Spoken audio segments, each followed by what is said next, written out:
จะเชิญให้ moderator คุณอาจารย์ปิติ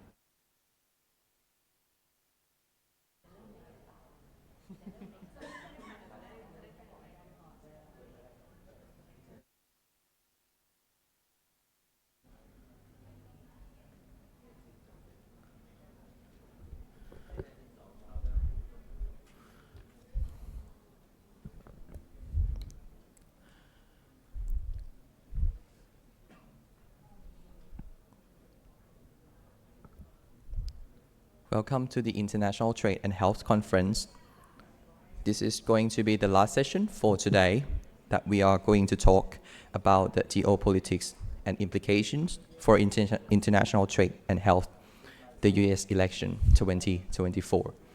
Before we proceed, may I please invite the speakers, participants who are ready, please be seated. Thank you.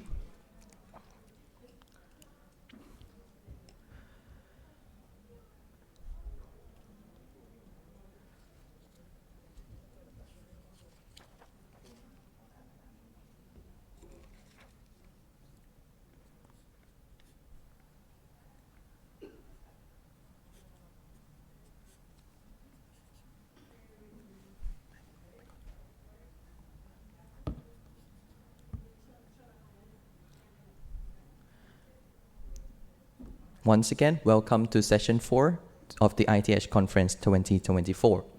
The topic for today is geopolitics and implications for international trade and health, the US election 2024. In this session, we will discuss the geopolitical changes resulting from several elections in 2024. For instance, in Indonesia, in India, the European Parliament, Russia, South Africa, and the United States of America. Further add to the complexity of global challenges and the landscape that may have implications for trade and health. The US elections have led to changes in international trade direction during the current Biden administration. The Indo-Pacific Economic Framework for Prosperity, or IPEF, was introduced and covers issues beyond traditional scope of economic cooperation, but with the trade elements. And also we will discuss how to enhance trade and health policy coherence beyond geopolitical factors. To provide us with more details, may I please introduce the panelists and the moderators of this session. Please welcome the moderator of this session, Dr. Piti Sri Sengam, Executive Director of ASEAN Foundation. He is joining us online. Please welcome.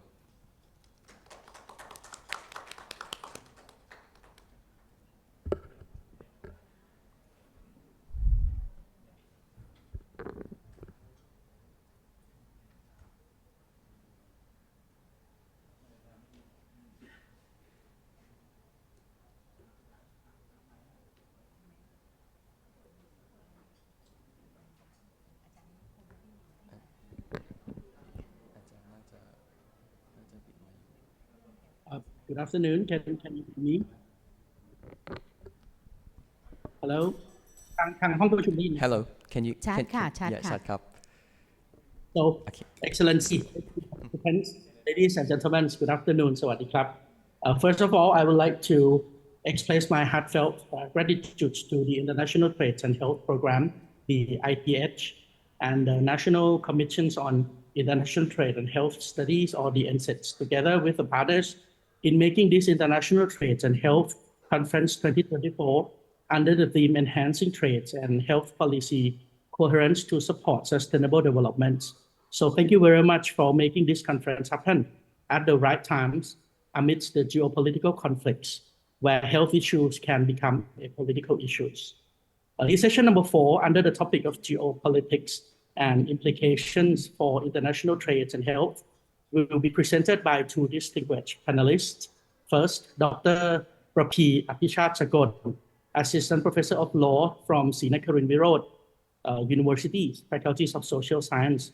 Dr. Prapi also holds the positions of the Vice President of American Studies Association in Thailand, or the ASAC. And the second panelist, Kun Kanika Kitiwechakun. She is the researcher on intellectual property rights and access to medicines of drugs, systems monitoring and development program, Chulalongkorn Universities. Khun Kanika also holds the positions of the vice chairperson of the FTA Watch Thailand, and of course, she's the media who hosts one of my favorite radio programs, Chao Tham Lok, every day at the FM 96.5 megahertz. So the year 2024 is notable for the large number of elections being held worldwide. More than 100 countries from around the world, home to nearly half of the global populations, have already casted the ballots, including 8 of the world's 10 most populous nations, which are the Bangladesh, Brazil, India, Indonesia, Mexico, Pakistan, Russia. In addition, the European Union held elections for European Parliament in June, and finally, the United States within the next 2 days. The year 2024 has been transformative in the global geopolitical landscapes. Each of these elections reflects distinct national priorities, but collectively influence the global orders, adding complexities to international trade and health challenges.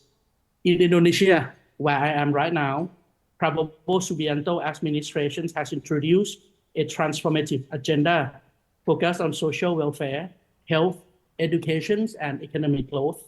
Key policy including providing free school meals, nutritional support for vulnerable groups, and high-quality hospital in and high-quality hospital in every district to improve public health.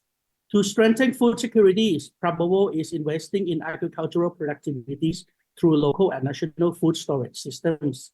This reflects Indonesia's commitment to inclusive growth and economic resilience, which could bolster its role in ASEAN trade dynamics. Next, India. India elections continue the Modi's and BJP party's ambitious path to becoming a global economic powerhouse, balancing domestic growth with external engagement as a significant players in BRICS and SCO alliance.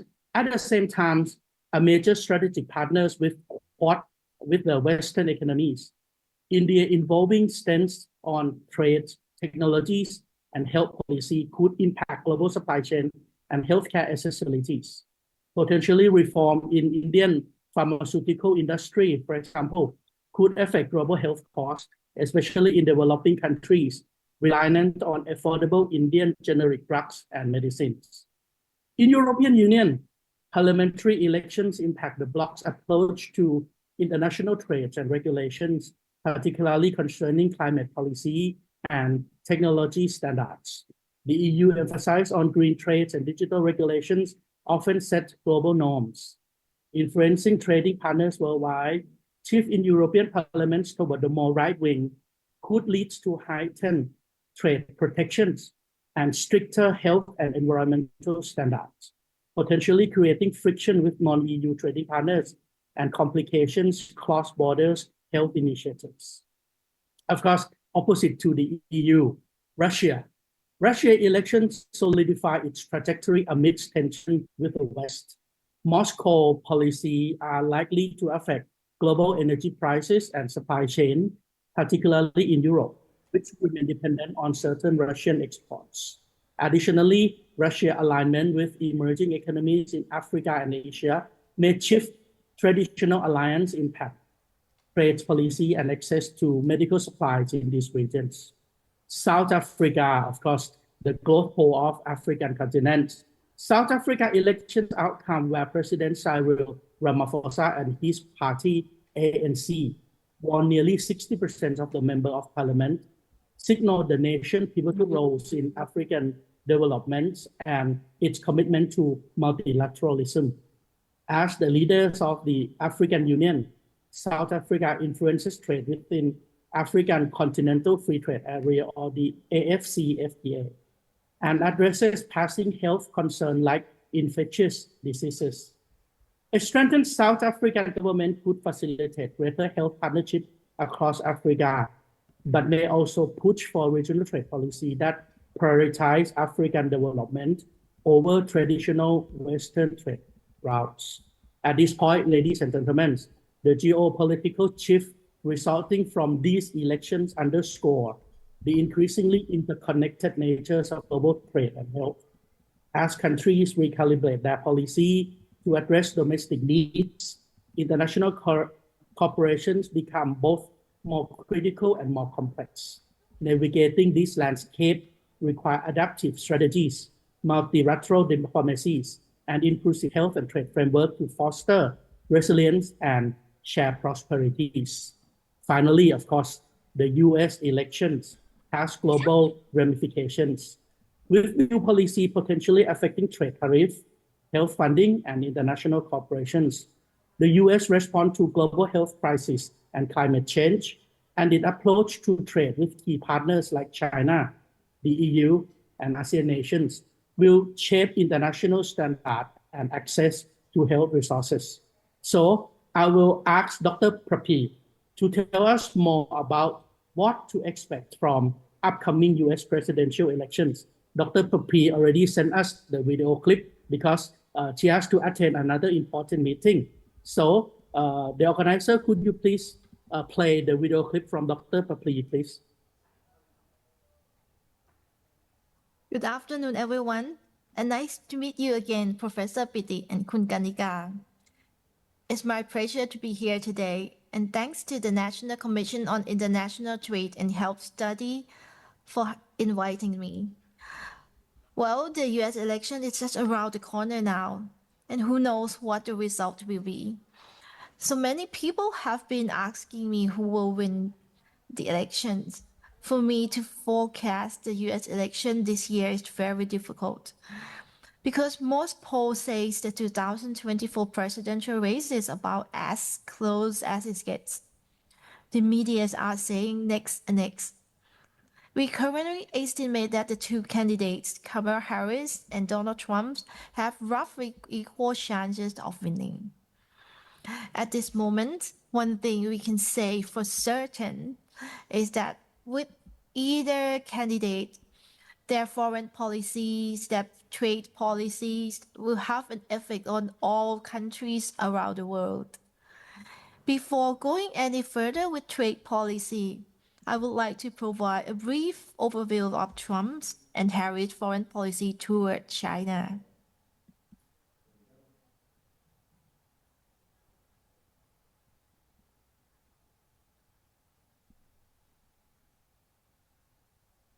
So this is my PowerPoint. The strategic competitions with China will be one of the most important foreign policy challenges facing the next presidential administration. But why China? Because China's rise over the past 2 decades has completely changed the landscape of global politics. Here, in economics, becoming the member of the WTO in December 2001, China rapidly transformed its economy from a low-cost factory to the world to a global leader in advanced technologies. 2 decades after joining the WTO, it has grown into the world's second largest economy, and China may easily overtake the US as the world's largest economy in the future. Secondly,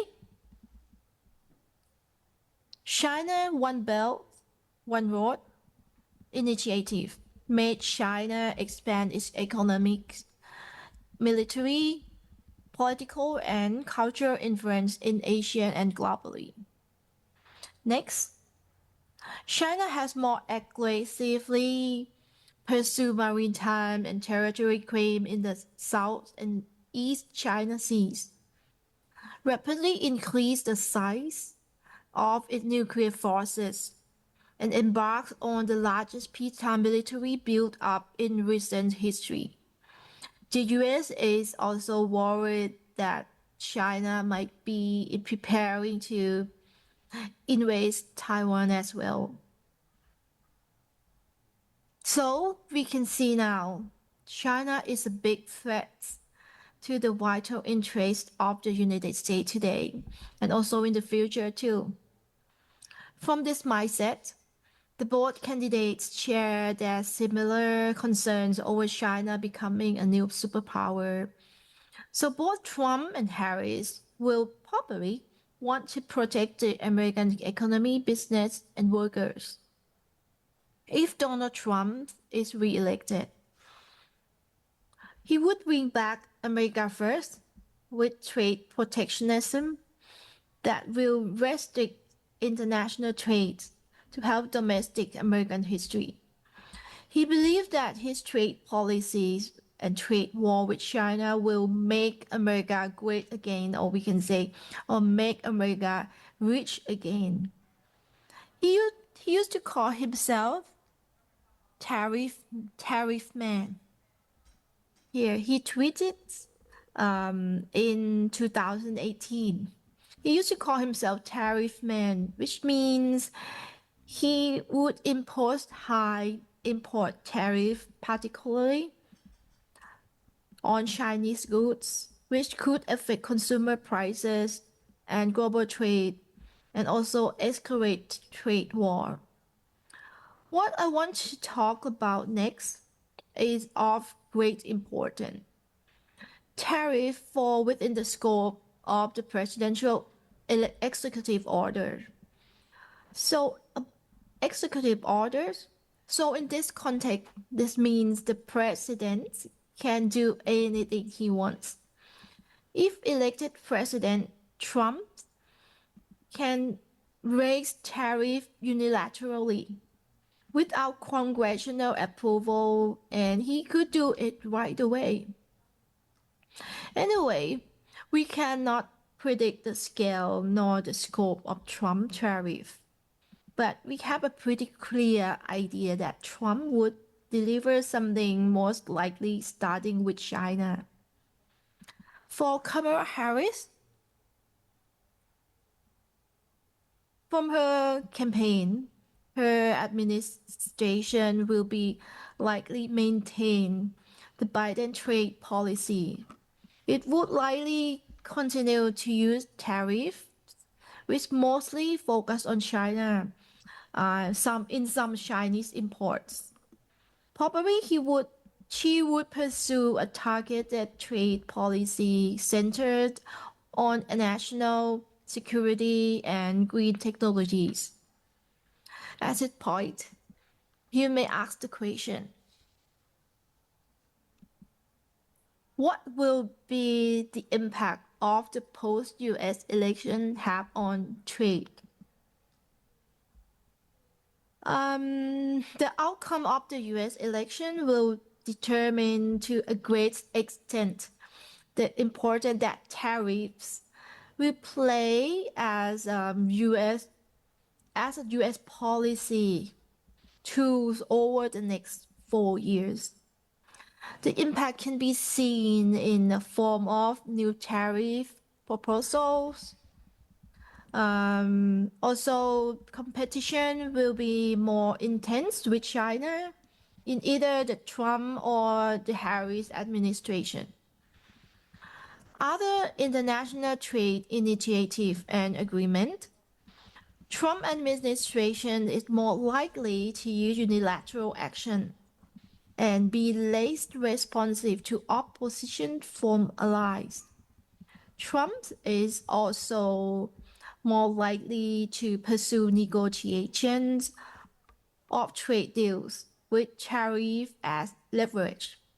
Trump administration may abandon ongoing economic initiative launches under the Biden administration, include the Indo-Pacific Economic Framework or IPEF. For Harris, she may push forward initiatives launched under the Biden administration, including the IPEF. She may also raise the importance of environmental issues in trade agreements, and also expected to maintain cooperative relationship with allies like the EU and pursuing collective effort to addressing trade challenges.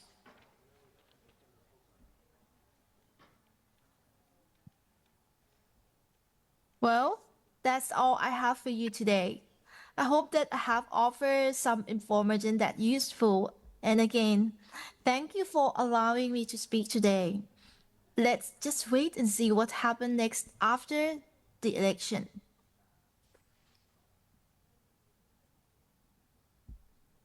Thank you very much, Dr. Prapi. Even the American studies right now still cannot predict who will win the next US general elections. But so far, what we see is that the trade war, the technology war will be there. But the approach, the Trump approach and the Kamala Harris approach will be a little bit different. So before I pass the microphone to Kun Kanika, because we have only two moderators and we still have some more time. So I would like to share my opinions on this geopolitics landscape in order to give you a big picture of what's happened to the global right now, why geopolitics is very, very important, and how these geopolitical conflicts will affect the trade and health. So let me start by sharing my PowerPoint presentation. Okay, I hope you see all of my presentation right now. So this is the pictures of my book. I just released the book called Amidst the Geoeconomic Catches during this okay. So I would like to tell you about what's happened right now in the global geopolitical landscape by using diagram. So on this diagram, we separate the left-hand side and the right-hand side to tell you the story about the past and the present. So, you know, during the past couple of years, a lot of people ask me about whether if they are going to have the World War III or not. And I always say no. I said US and China will not clash each other in the form of all-out war. But they are going to have a lot of proxy war. And we are entering into the age of Cold War 2.0. Hence, I will compare Cold War 1.0, which happened after World War II, until the end of the Soviet Union back in 1991 as the Cold War 1.0. And then the current situation right now, on the right-hand side of the diagram, I call it Cold War 2.0. And this diagram also separate on the above side that talk about the physical domain. And on the bottom side of this diagram, we are going to talk about the conflict that beyond the physical domain. So during the Cold War 1.0, we see the conflict between Western Bloc and the Eastern Bloc. What is the conflict between the Western and the Eastern? Of course, we see the players. During Cold War I, we see the First World led by the US and of course, Western European countries. And the Second World led by Soviet Union. And of course, for the first period of Cold War 1.0, People's Republic of China also joined this camp. That's why you see the Iron Curtains and the Bamboo Curtains until Sino-Soviet split in the late 1950s. And after that, during 1960s, China shifted itself to the third players. So they became the leaders of the third world. Hence, for this group of players, we see People's Republic of China as the leaders. We see Muslim world. We see Malayu world. Of course, Malaysia, Brunei, and Indonesia, our ASEAN neighboring countries, and the African countries. So this is the main player during the Cold War 1.0. What did they do? What is their conflict? Of course, we see Sino-Soviet split back in the late 1950s. And since then, we see the First World led by the US and the Second World led by Soviet Union try very hard to compete for partnership with the Third World. Of course, US come up with the idea of the so-called Asia-Pacific strategies. So in this round, the First World led by US joined the hand with China, especially after 1970s, in order to contain the expansions of the sphere of influence of Soviet Union. And by the end of 1980s and the first year of the 1990s, you see the collapse of Soviet Union. And that's in the First World War. Of course, apart from the physical domain, we also see a lot of competitions between the first world and the second world in the remote areas such as high sea and the area. And of course, we also see the phenomenon of the space race until we get something like outer space treaties, where they said all the terrestrial beyond the sky become the human sky heritage. But of course, right now, when it turns to the second decades of the 21st centuries, we see the new Cold War. And this new Cold War happens between Global North and the Global South. So let me introduce you the players in these landscapes.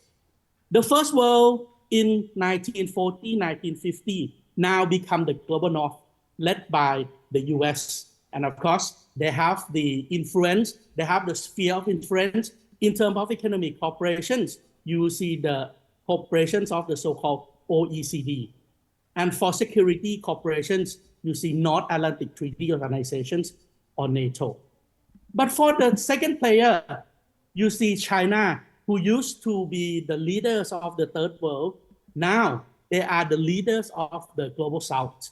And of course, for China, they have their own kind of corporations that on par with the Global North, such as BRICS, that can compare to OECD, and Shanghai corporations that can compare to the NATO's.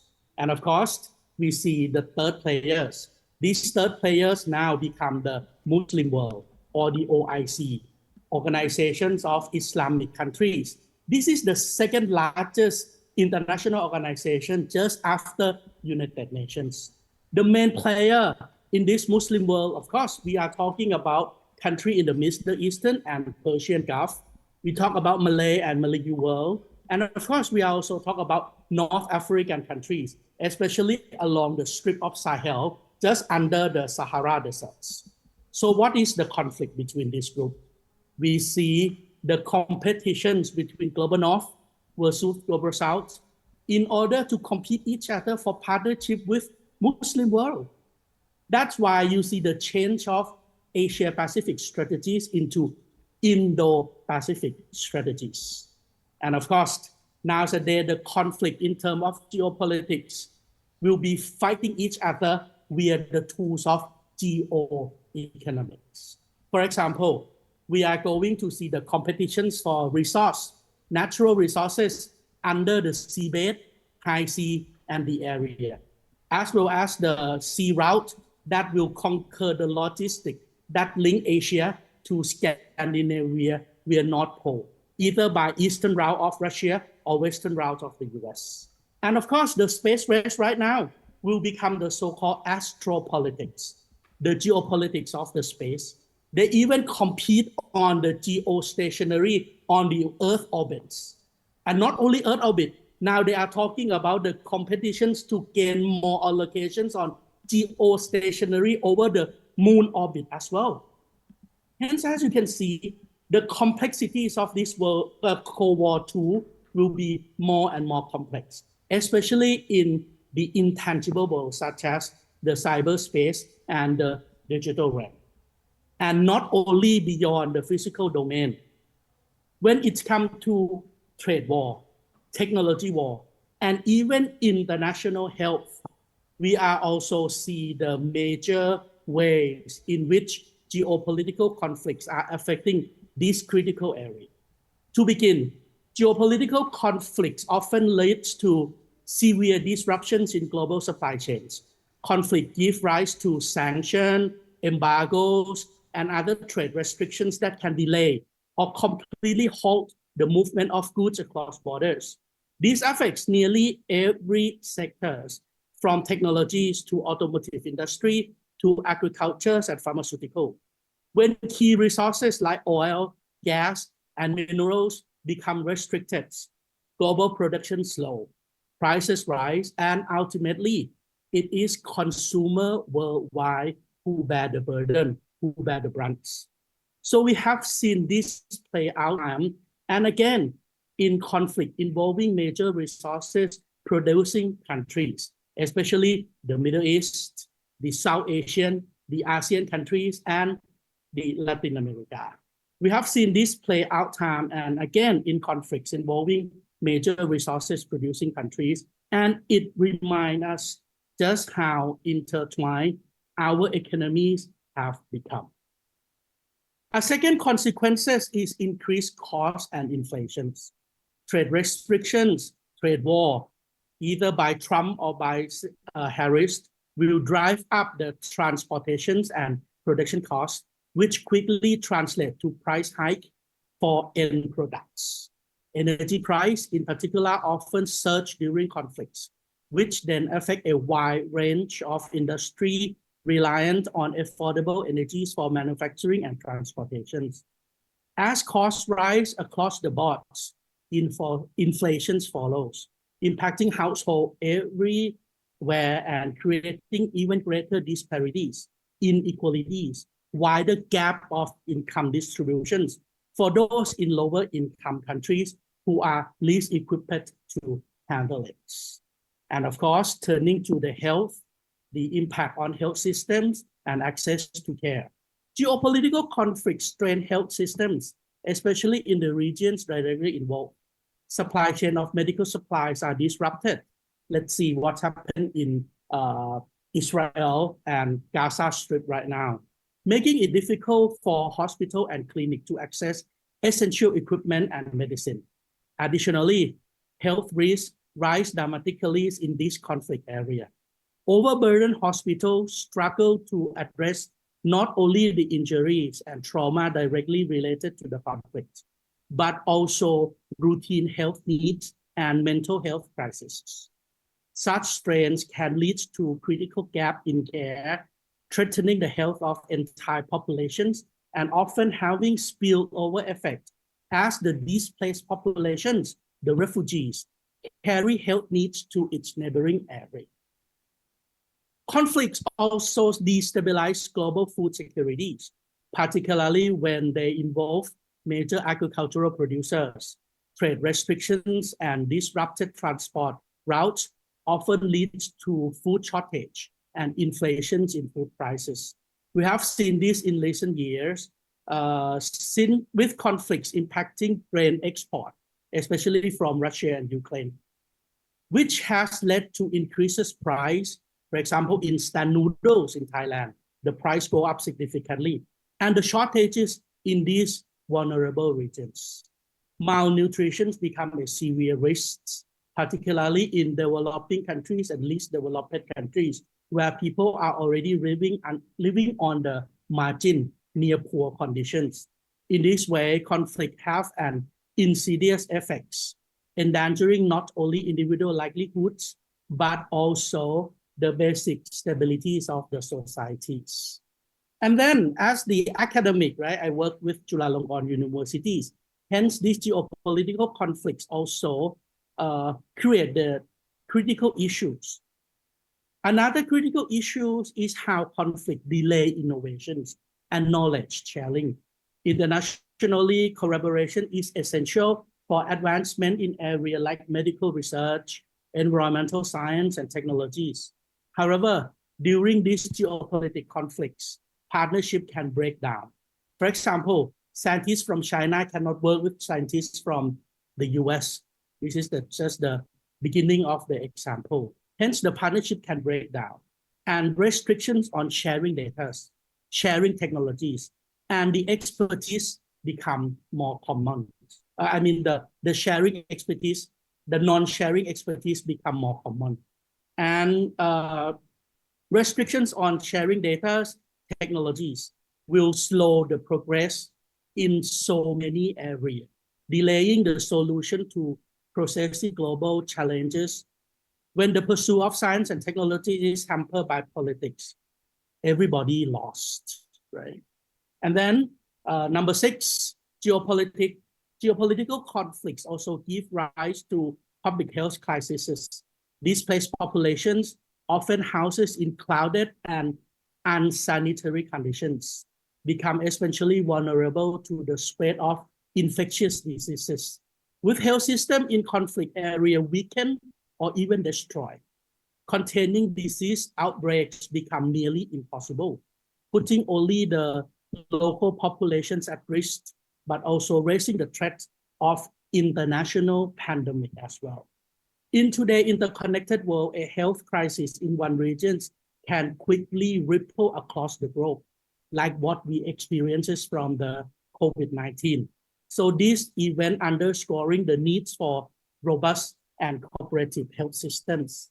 And of course, the last point I would like to share with you, when the geopolitical conflict rests, we need to address the politicization of international cooperation frameworks. The international organizations such as World Health Organizations, WHO, World Trade Organizations, WTO, World Intellectual Property Organization, WIPO, were established to provide a neutral platform for collective actions. Of course, these also include United Nations. Yet, these frameworks are increasingly caught up with political disputes. During the COVID-19 pandemic, for example, we saw how differing nations' priority affected equitable vaccine distributions and transparency in health data sharing. When organizations like WHO or WTO are paralyzed, their ability to coordinate effective responses is compromised, affecting trade and health outcomes around the globe. So this is the seventh thing that I would like to share with you on the impact of geopolitical conflict to the international trade and health. So after this, I would like to pass the microphone to Kun Kanika to sharing the perspective both from researchers, media, and NGO. So Kun Kanika, please, the floor is yours. Thank you so much, Dr. Piti. First of all, I would like to say my wholeheartedly thanks to Ajahn Chinawat Sang Angsumari. He is the lecturer at Department of Social and Administrative Pharmacy, Faculty of Pharmacy, Siam University, because the secretariat of this meeting just informed me 4 days in advance, so I couldn't write it down. So Ajahn Chinawat is offer me his private study, so we discussed together and finalized geopolitics and drug system, a case study in Thailand. So if there's a good thing, good argument in this talk, so please give to Ajahn Chinawat Sang Angsumari from Siam University. But if anything that is mistake, is mine. Is whole thing from myself. First of all, as the topic related to the U.S. election, I would touch upon a little bit. Even the result of U.S. election will be Harris or Trump, who will take the win in this U.S. president election. The issue of trade and health is bipartisan. That means both Trump and Harris think the same, act the same, but may be different in approach only or slightly different, because Trump from Republican, Harris from Democrat, they will take a side and position and same position with TNC, transnational company, big pharma, not the patient or poor people side. So this is the first thing that I would like to say. Then, for Thailand, drug system is deeply intertwined with various geopolitical factors, particularly in the past decade.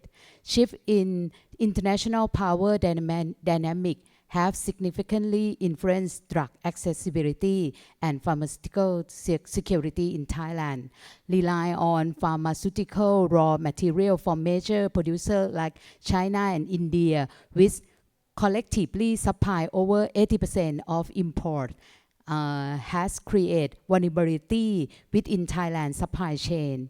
This fragility became evident during the COVID-19 pandemic, when vaccine nationalism policy in multiple countries limited early vaccine access for developing countries like Thailand. In contemporary international relations, Thailand faced challenge of balanced domestic health system development with maintaining international trade relations, particularly in pharmaceutical. Thailand is impacted by the geopolitical policy of major powers such as China and the USA. which influence both the pharmaceutical market and industrial development policy. Thailand must engage in diplomatic effort and form strategy partnership with this country to ensure drug security and foster medical technology development. The TRIP agreement under WTO established intellectual property protection standard that directly impact drug price and accessibility in Thailand. Although the agreement including flexibility for public health protection, bilateral free trade negotiation with developed country often require Thailand to adopt stick intellectual property standard known as TRIP+. This highlighted protection may pose long-term challenge to drug access. International relations and trade agreements are key factors affecting drug access in Thailand, especially over the past 2 decades. Thailand membership in WTO led to obligation under the TRIP agreement, enforce a minimum 20-year patent protection, influencing drug pricing and accessibility beyond TRIPS. Trade negotiation, as I say, is already often including TRIP+. Thailand experience with compulsory licensing measure from 2006 and 2008 illustrate the complexity between public health policy and international relations. Issue CLs for 7 drugs lead to diplomatic trade pressure from developed nations, notably from the USA, which placed Thailand on the priority watch list under Special Section 301. This action reflects the geopolitical tension surround access to affordable medicine and intellectual property rights. In the morning, Mr. Roger Camp from WTO said that you have already conducted a research to see that not many countries that try to introduce or using the mechanism in TRIP flexibility, right? So you have to learn from Thai experience because using TRIP flexibility is so difficult. It's not difficult in terms of international law, regarding international law or national law, but it's very difficult when you face the tension and pressure from many big countries like USA, EU, Switzerland, Japan come to the Ministry of Public Health and try to force them to stop issue compulsory licensing. So this is the thing that need to consider about when you see that not many countries try to use TRIP flexibility. If Swift Vibun Ponspersert is already here, but right now he went to another meeting. He might say you, as I told you, that if go back to at that time, he also not to do it, wouldn't do it again. But because of so many people suffering, and you have a branch of a little bit crazy people gathering together to fight for. So that's why we can issue the compulsory licensing. So not many countries can do it. Thailand, to balance the health need and international obligation, Thailand leveraged TRIP flexibility like compulsory license, enabling access to essential medication under diplomatic pressure. Thailand collaborate regional with ASEAN member for joint procurement price, information exchange and standard development aligned with WHO. Effort to strengthen pharmaceutical quality and in-country production capacity. The ASEAN Economic Community offer Thailand opportunity for pharmaceutical cooperation with neighboring countries. However, disparity in drug quality control standard and related regulation among member states pose significant challenge to developing a unified regional pharmaceutical market. Additionally, competition among ASEAN countries to attract foreign pharmaceutical investment could impact the long-term development of Thailand's domestic pharmaceutical industry. Shift in global geopolitics. Particular tension between major powers like the US and China have impacted global pharmaceutical supply chain, including Thailand. The trend of relocating production from China, known as China Plus One, presents Thailand with an opportunity to develop its pharmaceutical manufacturing and raw material industry. However, this potential requires substantial infrastructure and workforce development investment to be fully realized. Additionally, bilateral relations with major pharmaceutical producers, especially India and China, are pivotal. India supplies critical pharmaceutical ingredients and technology support, while China investment is local drug industry innovation. For sustained access, Thailand must prudently negotiate further trade agreement, balance intellectual property protection with public health needs, leverage trade flexibility, and strengthen international cooperation. This approach supports a robust, sustainable pharmaceutical system tuned to public health demand. The COVID-19 crisis has unprecedentedly exposed the complex geopolitical dynamic within the global health system, particularly regarding vaccine access, which highlight international inequality. Major powers like the US, the EU have used economic and diplomatic power to protect their pharmaceutical company interests to vaccine and opposition to the trip waiver proposal. The mechanism would allow developing countries to produce their vaccine. This situation has led to an alliance of developing countries, spearheaded by India, South Africa, advocating for this issue within the WTO, reflecting a resistance against the international system that primarily benefit to the developed country. The phenomenon of vaccine diplomacy have become a crucial tool in the foreign policy of global power. China and Russia has used vaccine donation and sale expand their influence in developing countries, particularly Southeast Asia, Africa, Latin America. Meanwhile, Western countries have responded with COVAX initiative and international collaboration for equitable vaccine distribution. However, it faced heavy criticism for the delay and insufficient action, underscoring the failure of multilateral system to manage global crisis effectively. The struggle between state and multinational corporation power become more apparent during this crisis. Multinational pharmaceutical corporations like Pfizer, Moderna, AstraZeneca, while significantly influence over global health policy through control of patent and setting distribution term of vaccine. This has left government worldwide grappling with balancing public health protection with maintaining business relations with pharmaceutical companies, which affect future investment and technological development. Establish the WHO Pandemic Treaty or Agreement represent a significant attempt to create a global governance mechanism to address pandemic.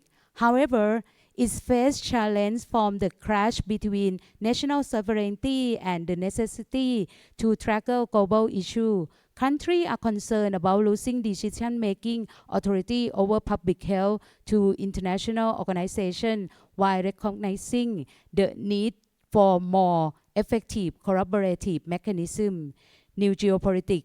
New geopolitical alliances have emerged, especially among countries' production capacity or emerging markets like India, Brazil, South Africa, which have become key players in vaccine geopolitics. These countries play a significant role in vaccine production and leverage political and economic bargaining power to advocate for reform in international intellectual property system. The COVID-19 crisis, therefore, is more than a public health crisis. It's a significant turning point in restructuring of world order. It's time. But the thing is, there we do it. It has revealed the complex power relationship between state, international organization, multinational collaboration, and challenging the building fair and effective global governance system. Addressing this issue requires simultaneously considering public health, economic, and international political dimension, particularly in balancing private sector interests with the worldwide public right to access to medicine and vaccine, including the เครื่องมือแพทย์ medical device. Thank you. This will serve as a critical test for international community in managing future public health crisis. Analyzing the relationship between geopolitics and study on the impact of COVID-19 vaccine reveal complex structural issue within the global health system. The competition among world power for vaccine leadership has led to a rush in vaccine development and approval under geopolitical pressure. The phenomenon of vaccine nationalism have affected vaccine distribution and led to resource hoarding in research rather than fostering comprehensive collaboration in studying vaccine impact. The power dynamic between multinational pharmaceutical corporation and national government has directly impacted the credibility of research study, particularly in the effectiveness and the consequence of the vaccine and the long-term effect of the vaccine, invoking trade secret and using non-disclosure agreement have become tools of controlling and flow of critical information. International inequality also impact the quality of research study. Developing countries face limited data access and resource for independent research, making them largely dependent on data from pharmaceutical company and developed country. This reliance result in vaccine impact study lacking diverse perspective may not accurately reflect different contexts. Interestingly, the ambiguity in research outcome benefit multinational corporation in various ways, including protecting themselves from liability, preserve market share and profit, and shifting risk burden onto consumer. This presents inconclusive or conflicting study result allow company to evade responsibility for potential long-term effect. This situation have severe consequence for credibility of global health system. The lack of clarity in research finding undermine public trust in vaccine and open avenue for spreading misinformation and conspiracy theory. The global health governance system face questions regarding its reliability and capacity to safeguard public interest. Therefore, geopolitics play a significant role in preventing the comprehensive and transparent study of COVID vaccine impact. Addressing the issue requires systematic reform of a global health governance, particularly in establishing transparent and independent research mechanism. This includes decentralizing production and research to various regions and balancing business interests with public safety to prevent similar situations in the future. In conclusion, the study of Thailand drug study system within a geopolitical context highlight the significant role geopolitics play in shaping drug supply, distribution, security. International political conflict and economic sanction disrupt global pharmaceutical supply chain, emphasizing the need for effective management policy in Thailand, mitigation global political risks, and maintain public health security. Lastly, I have some as a civil society, I have some recommendation. First one, we still would like to see the revival of trip waiver Even the trip waiver, it might seem already dead, but it's enable comprehensive access to COVID-19 treatment, vaccine, medication, technology. So, and it's prepare ourselves, that means the whole world, the global to the next pandemic. So this one is very important, and it need to be legal binding, not just only voluntary one. And regarding to the pandemic treaty, it should be a mechanism to solve the problem of inequality and inaccessibility to receive vaccine, medical, health technology during with the pandemic. It shouldn't be failure as we gonna see in the trip waiver or in the pandemic treaty. That's just only another verbal, or sometimes in Thai we call NATO. That means no action, only talk only. So we wouldn't see this one. And then the next month in Thailand, there will be National USC Universal Health Coverage Conference. Last year in National Health Universal Health Coverage Conference, USC conference, there a call to action. That's call to action, the declaration. One of the issue is noting the international trade or investment negotiation. Government shall ensure that the negotiated provision do not temper access to medical product with an essential to service provision under USC and interfere with the full use of flexibility provided in the TRIPS agreement, including Doha Declaration, the TRIPS agreement, and public health. One more thing, because right now in many FTA, there's a requirement of the big country like EU, EFTA, or even in the US, in IPEF, maybe they have some government procurement. When Ambassador Pim Chanok said that we need to strengthen our local capacity, I think the local capacity is depend on largely on the government procurement as well.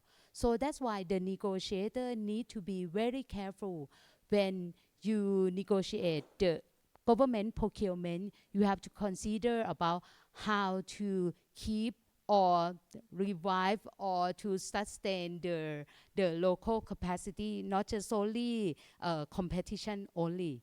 And then one thing maybe some of my friends might include more, the use of competition law. Because right now in Thailand, I see in the EU, in the US, you use a lot of competition law. But in Thailand, we have a big conglomerate. So then the competition law might not be able to use a lot. So that's why the access to medicine in affordable price is impossible or is very difficult.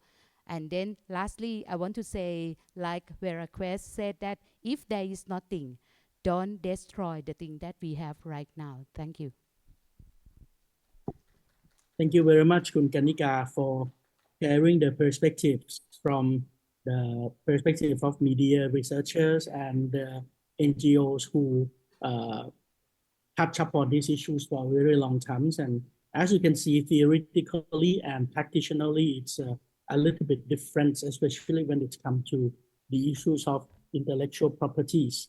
Khun Kanika also mentions about the disrupted supply chain, the problem, the strain on the health systems, the barriers to research, knowledge sharing, innovations, the public health crisis, and of course, the roles and the actions of the international organization that is not enough in order to protect the consumers.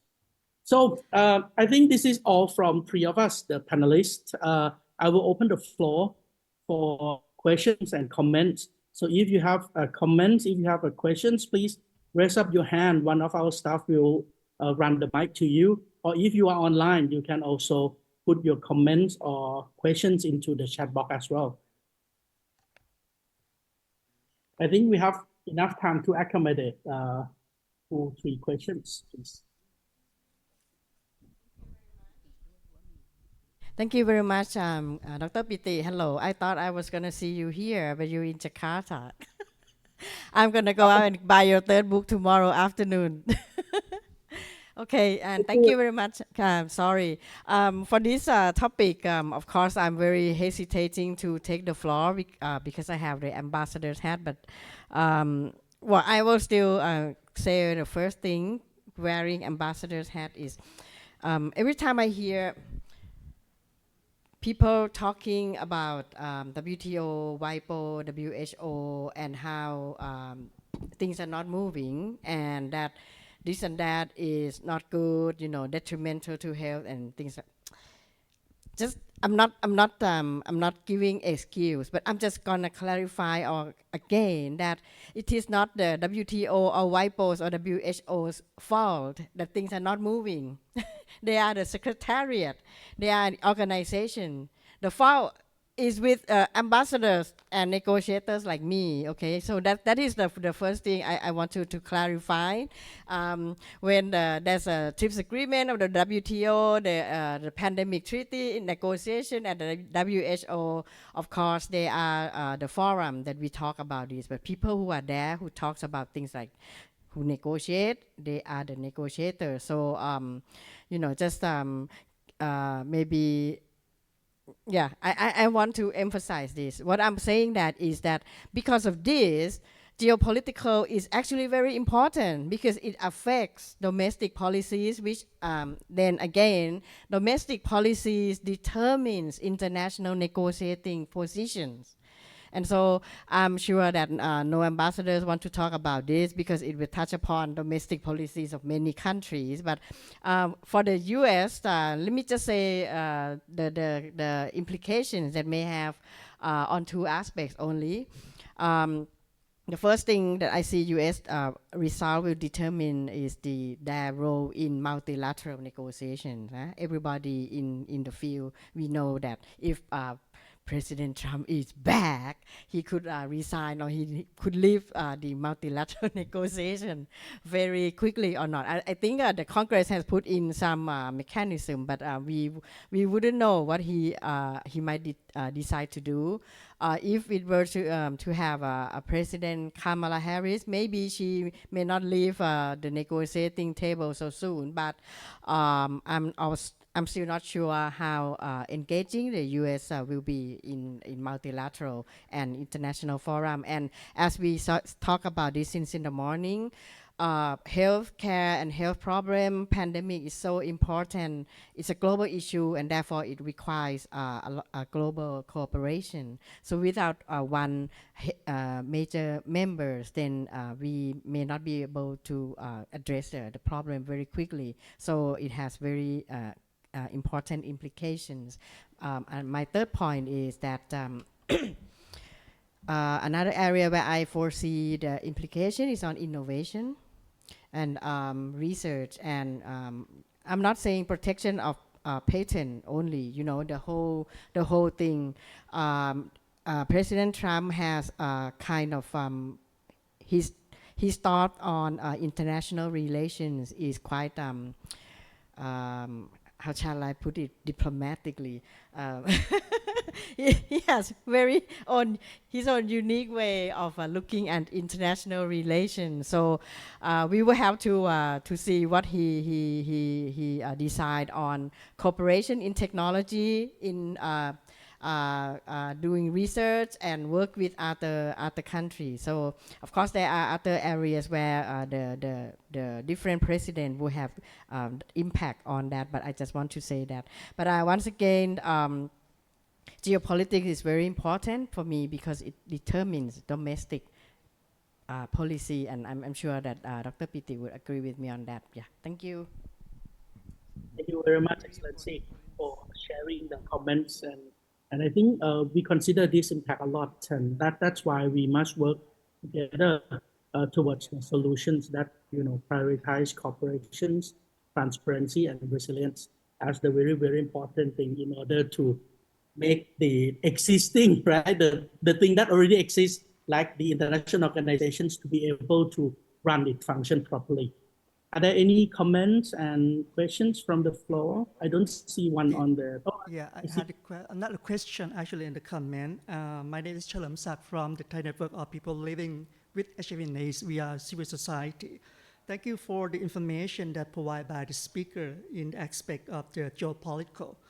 But I have a comment to make as well, that how we can survive under this kind of conflict in terms of geopolitics, and also we cannot rely on the TRIPS waiver or even the pandemic treaty that is ongoing in terms of negotiation. But for my point of view, I think that we're supposed to strengthen ourselves as well by to improve our law to ensure that people can access to affordable medicine as well. Now we have the patent law, but we have a lot of gaps in our law. We are the civil society try to make use of the law by challenge the patent. We filed the patent opposition against the patent application for HIV, TB, COVID-19, and hepatitis C medicines. And we have found that have so many patent applications that considered as the evergreen patent. So it's a disqualified patent application, but we have similar of that the one that prevent the people can access to the affordable medicine, that our challenge, that we have to improve our law to be like the one that in Article 3D of the Indian patent law, or even to comply with the WHO on the guideline on the patent examination. That one thing that we have to improve. Secondly, we also have seen some barrier in terms of we have the price control over goods and services law in Thailand, but it doesn't work at all in terms of medicine. We can make use of it. And I quite to support the idea of the Kun Kanika mentioned about the anti-competition law, maybe another option that we can use this kind of law to prevent the monopolization on the medicine and to ensure that to lower the price. So that's my comment regarding about geopolitics and also access to medicine. Thank you. Thank you very much, Chalam Sak. I think we have one online questions by Dr. Ninsuwan Leela Rasami about the for IPR drugs. Can you provide possible alternative solution through negotiations, such as compulsory licensing?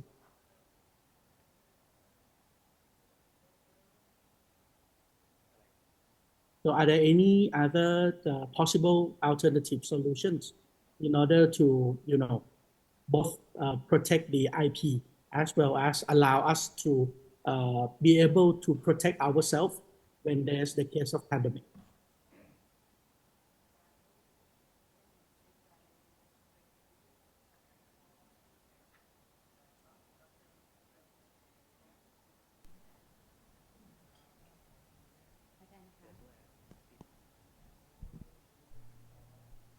Frankly say I don't understand the question ไม่เข้าใจคำถามค่ะ อยากให้มี alternative นอกจาก compulsory licensing เหรอคะใช่เข้าใจว่าดร.นินสวรรณคงอันนี้ฮะโอ้เป็นนะพอดีมันเหมือนกับคำถามมันเต็มกว่านี้นะแล้วมันหายไป Can you provide possible alternative solutions เอาเป็นว่าเดี๋ยวถ้ามีโอกาสI think we will have a chance to next few futures we may have a chance to discuss this issue with Dr. Ninsuwan and probably in that forum we can make him clarify more on these questions because I'm also a bit confused with the questions as well. And I think Dr. Shaem Krab, are there any other comments or questions from the floor in the venue in on-site? Yes. Roger, can you come to the microphone, please? There's another one from WTO, Roger Camp. Sorry, Herman, you can take a soft comment on my comments afterwards. So I just wanted to, a couple of comments. One is, I think you rightly pointed out the importance of procurement. I would even go as far as saying procurement is probably at the heart of all the discussions about access to medicines, and even more so when it comes to building manufacturing capacities. What we need to do is build sustainable procurement into this idea, because otherwise we risk building capacities which will not be used, and we've seen examples for this in the past. So this is one point. Competition law, yes, I mean, this plays a crucial role.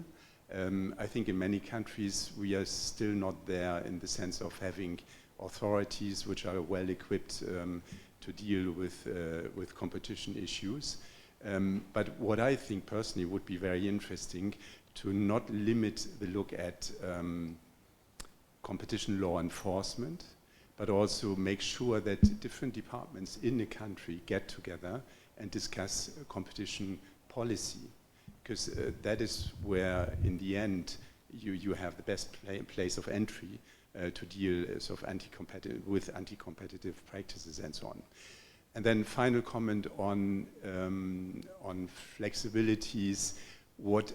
To be frank, what I miss in this discussion is sort of a complete ignorance of the many sort of instances of collaboration where sort of companies have worked together in order to come up with what is needed. From the many contacts I've had with generic producers, I can tell you hardly ever IP has been mentioned. What they really say is what we need is cooperation with the originator companies, and I think there's evidence that this has not always worked, but in many places it does work. So yes, I mean, flexibilities in our DG is the first one to say, we need to make sure that flexibilities are in place and can be used as necessary. Absolutely right, and this is actually what the work I was speaking about is precisely this, make sure the basis is there so that those flexibilities can be applied as necessary. But please don't ignore that there's also a good number of evidence where collaboration actually does work, and so flexibilities is not the only way to ensure access. That was my point. Thank you.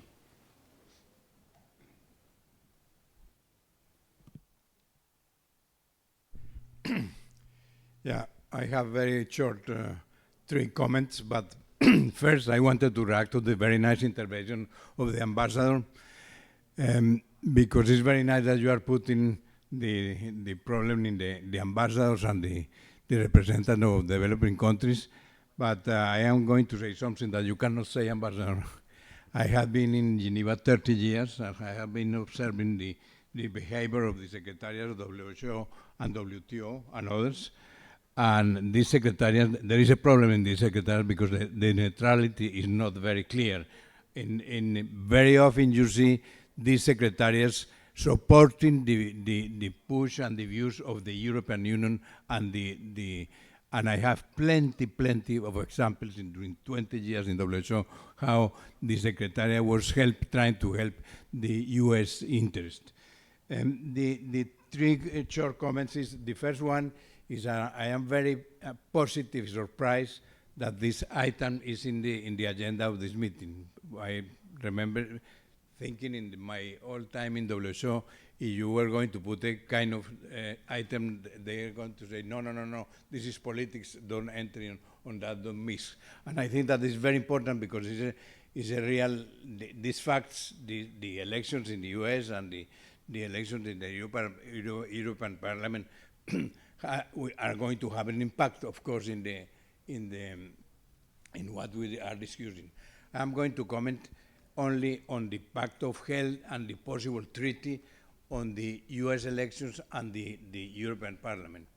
On the US elections, I think that will not make any difference. Any of the 2 of them, they will be exactly the same thing. I am going to support that with some kind of very anecdotic history that happened to me 20 years ago. I was in the official delegation that attended the Doha Ministerial WTO Conference. I was the chief of the delegation, was Hiro Suzuki, that at that time was the ADG, or the Assistant Director General for Pharmaceuticals. Now he's the Vice Minister of Health of Japan. And when the second day of the conference, they were going to start, all the members, they were going to start the discussion on the Doha Declaration on TRIPS and public health.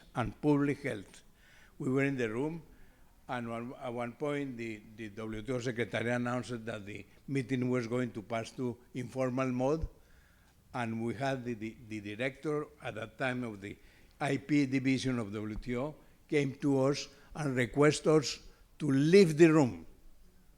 Absolutely incredible. I mean, we were the representatives of the worker organizations. They were going to talk about discuss the Declaration on Public Health, and we were requested. We went out of the room, but we stayed during 3 hours in the corridor, trying to catch if there was a representative or delegate going out to see what was going on inside. During these 3 hours, we saw the representative of the U.S. At this conference going out to discuss with the head of the Pharmaceutical Association of the U.S. And this gentleman that I know very well because I worked very often with him at that time, he was insulting the U.S. delegate. And he was saying, you don't cross the red line that we are putting here. So he was driving from outside the position of the U.S. That to say that at the end is not the U.S. government, it's the pharmaceutical industry. And we know very well that the campaign of Harris and the Trump, the pharmaceutical company are giving money to both because they want to be sure that they are going to have an influence. In the question of the European Parliament, you know, it's very tricky what is the European position today in organizations like the WHO. The European Union talking with one voice is a very recent situation. Until 10 years ago, all countries, they were talking in individual basis, and there was a very, very different the position in many issues because at that time, the Nordic European countries, they were very progressive.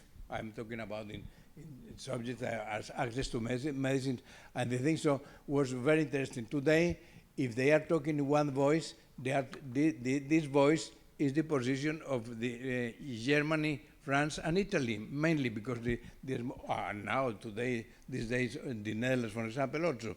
So that is a problem. I know, I understand that as a European Union is maybe in certain perspective to speak in one voice, but this voice is influenced by the big countries that are making the politics in the European Union. So was more interesting in the past when all these countries were talking individually, giving the positions. I think I am going to stop here. Thank you. And we have one more question, and this session needs to be concluded. And I'm sorry that Dr. Pitti is unfortunately disconnected, and he is not able to connect it now. So please. Yeah, actually, it's not a question, Dr. M, but I heard the comment from Dr. Ninsuwan that to keep through the chat. And it seemed like he would like to mention about what is the option to compromise between innovation and the access to medicine, not to use the commercial licensing. So, but I would like to confirm once again that we still need enough flexibility like the commercial licensing. As we have seen during the COVID-19 pandemic, the countries like Canada and Germany, they amend their law to make use of commercial licensing more easier, try to remove all the barrier to make sure that they can exercise or enforce the commercial licensing. And for Thailand, I have a concern as well because right now the Department of Intellectual Property, they draft the patent law amendment and post for public hearing already 3 years ago. And a concern is about the article related to compulsory licensing. They propose to amend that to undermine how to make use of That means, when you want to issue the confidential licensing, you have to get approval from the cabinet. In the current law, we don't need that kind of approval. It can be issued by the ministry or department, on their own. They don't need any approval from the cabinet. Secondly, they allow the patent holder to sue the government to stop using the confidential licensing. So that's my concern, on the COVID-19 pandemic, we try to make it easier, but Thailand is doing something incontrovertibly, try to make it more difficult to make use of the confidential licensing. Thank you. A little comment on we should cooperate with the big pharma to get access to medicine. I know that you might mention about like a voluntary licensing, because right now a big pharma try to do the voluntary licensing. It's different from compulsory licensing, the trip flexibility. But I think the voluntary licensing, sometimes the issue in the country that we don't have any kind of patent. It is. But they're not around the generic company like in India, in China, to sell for us. Because in the voluntary licensing, they should only some company to provide or to supply this drug only. That's a kind of a block to get access to medicine either. Thank you. Thank you. Yes, so I'm going to conclude the session on behalf of Professor Piti, who is unfortunately got the disconnection from us. I would like to thank Professor Piti Sisang-Nam, the Executive Director of the ASEAN Foundation, Kun Kanika from FTA Watch, and also the other speaker, Professor Prapi from the American Study, for your contribution to this session. We had a very fruitful discussion, and I would like to thank them, and please give a big round of applause to everyone. Thank you. So we come to the end of the day. I would like to thank everyone for being with us throughout the day, and I'm not going to say much at the end. But I would like to reflect that today we had a very fruitful discussion of 4 sessions, including the opening remarks this morning. And tomorrow we will continue with other 2 sessions to talk about the actions at the national level, and also what we need to do in order to bring up, expand the work on international trade and health. So I would like to invite everyone to please come back and share your thought with us. And then we will have the concluding remarks by Dr. Suvit Vibunpornprasert and conclusion before lunchtime. So looking forward to see you tomorrow, and thanks everyone. สวัสดีค่ะ ขอบคุณค่ะ